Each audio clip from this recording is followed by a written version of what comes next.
अस्सलाम वालेकुम और welcome back to orange shorts. So what is Caspian सी?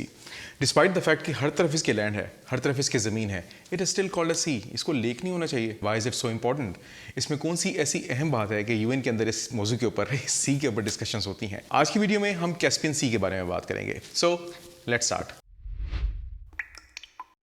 तकरीबन 2000 साल पहले जो अफराद इस दुनिया में मौजूद थे और जिंदा थे, उनके लिए दुनिया बहुत बड़ी थी। It was huge for them, it was giant for them. उनको अपनी निगाह से आगे जो चीज़ थी उसके बारे में इल्म नहीं था। जो चीज़ उनको नजर आ सकती थी वो सिर्फ उसी चीज़ को डिफाइन कर सकते थे। उनका परसेप्शन और परस्पेक्टिव इस दुनिया के बारे में हमारी आज की दुनिया से बहुत मुख्तलिफ था। उनके ख्याल में दुनिया इन्फिनिट थी, वसी। जो लोग समंदर के करीब रहते थे वो ये समझते थे कि शायद इस समंदर से आगे दुनिया मौजूद ही नहीं है। मिसाल के तौर पर यूनान के रहने वाले लोग ये यकीन करते थे कि उनके मुल्क के मशरक में एक और मुल्क है जिसका नाम है हरकेनिया, और हरकेनिया के पास एक समंदर है जिसका नाम है हरकेनियन ओशन, और ये समंदर इतना वसी है कि इससे आगे दुनिया नहीं है। और उनके ख्याल में उससे आगे उनके देवता ओशियनस की जमीन शुरू होती है। ओशियनस उनका वो देवता था जो कि उनके ख्याल में पानी को कंट्रोल करता था। और ग्रीस का ख्याल ये भी था कि उनका समंदर का देवता ओशियनस, उसने अपनी पूरी पानी की बॉडी जमीन के इर्द गिर्द रैप की हुई है, उससे आगे, उस होराइजन से आगे। मैंने आपको वीडियो के शुरू में बताया कि कैस्पियन सी के हर तरफ लैंड है, हर तरफ जमीन है।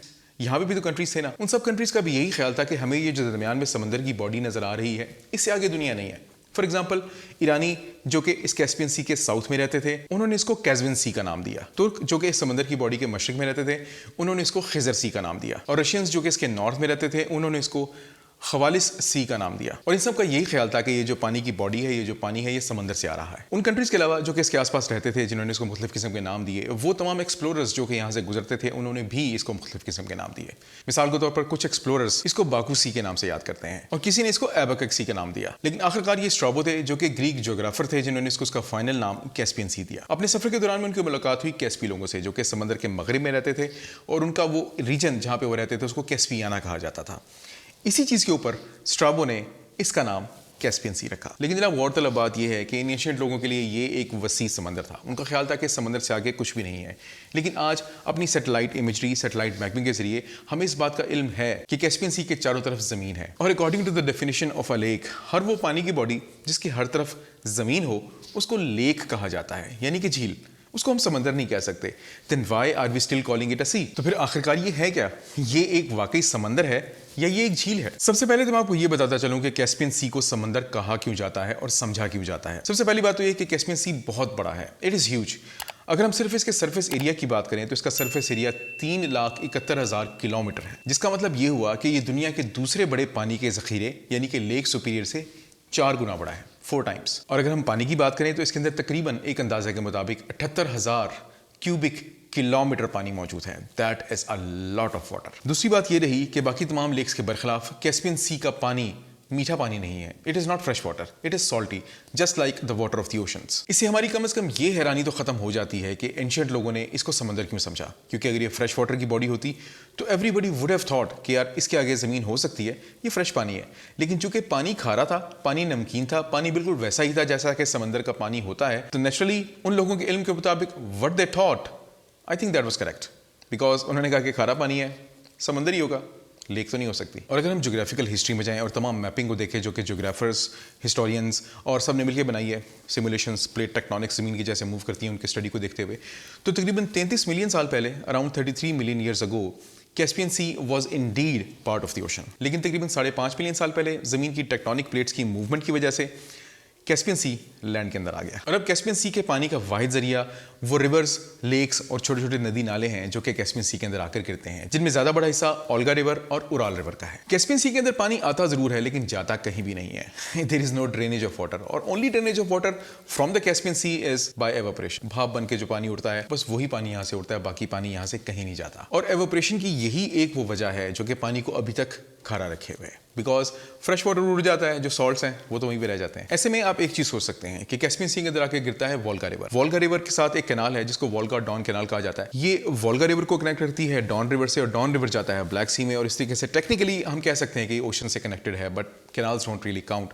सो no, it's not connected to any of the oceans. मैंने अभी आपको बताया कि कैस्पियन सी का वाटर सैलाइन है, यानी कि खारा है, लेकिन ये इतना खारा नहीं है जितना कि समंदर का पानी होता है। तो कैस्पियन सी समंदर के खारे पानी का तीसरा हिस्सा खारा है। So it's not as salty as really the ocean water is. मजीद बरआ ये कि कैस्पियन सी का पानी का लेवल समंदर के पानी के लेवल से कंप्लीटली इंडिपेंडेंट है। अगर ये कनेक्टेड होता तो definitely it would have been depended on the level in the Black Sea and the Medi and all that stuff, but it's not. अगर हम सिर्फ और सिर्फ सी लेवल की बात करें तो कैस्पियन सी समंदर के मुकाबले में 28 मीटर नीचे है, 28 मीटर्स डाउन बिलो। लेकिन इन तमाम के तमाम चीज़ों और वजूहात के बावजूद ये एक फैक्ट है कि कैस्पियन सी की हर तरफ सिर्फ और सिर्फ ज़मीन है, और technically Caspian sea is not really a sea, it is actually a lake.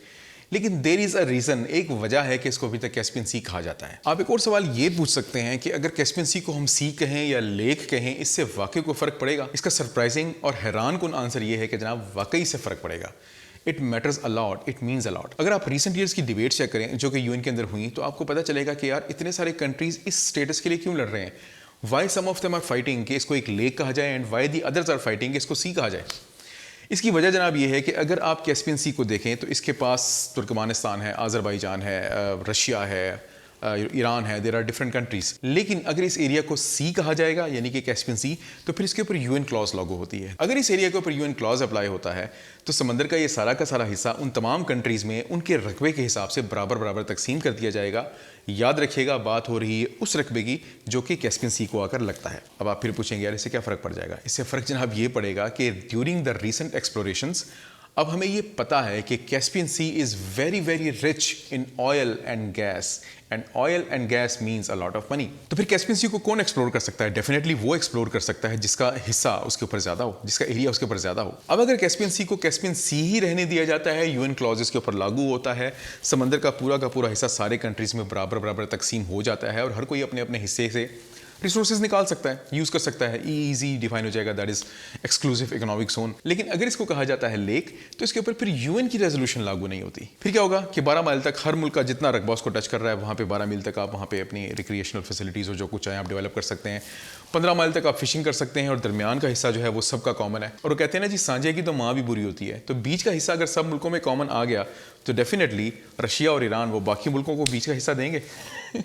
Being so rich in oil and gas, it is a fact कि जब एक चीज़ दरमियान में ऐसी आ गई कि जो वेग है, जिस पे कहा जाता है सबका हिस्सा है, सब आके यहाँ पे एक्सप्लोर करो। कौन ये डिसाइड करेगा कि ठीक है यहाँ पे रशिया का ऑयल प्लेटफॉर्म लग सकता है, यहाँ पे काजाकिस्तान का लग सकता है, यहाँ पे तुर्कमानिस्तान का लग सकता है?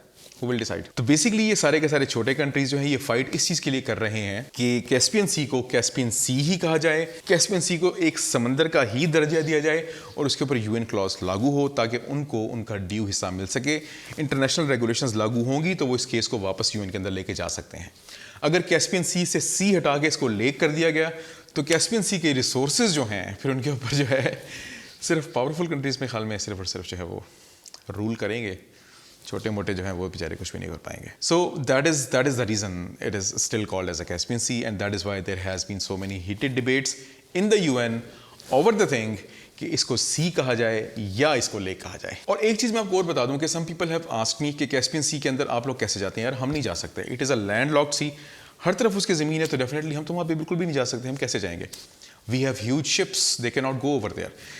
कैस्पियन सी के अंदर जो शिप्स चलते हैं, जो बोट्स चलती हैं, अगर वो बड़े शिप्स हैं तो वो तो फिर वहीं बनते हैं, पूरी उम्र वहीं चलते रहते हैं, फिर वहीं पे ख़त्म हो जाते हैं।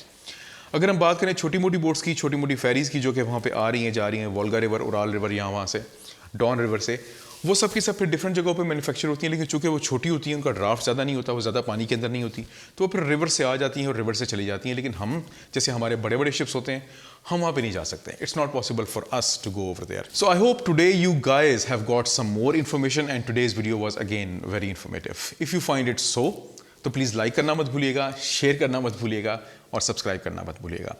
अपना बहुत सारा ख्याल रखिएगा, दुआओं में याद रखिएगा। With tons of love to my orange shorts family, and to be Orange Shorts family, take very good care of yourself. You are watching Orange Shorts. I am Zahid Nisar. Allah Hafiz.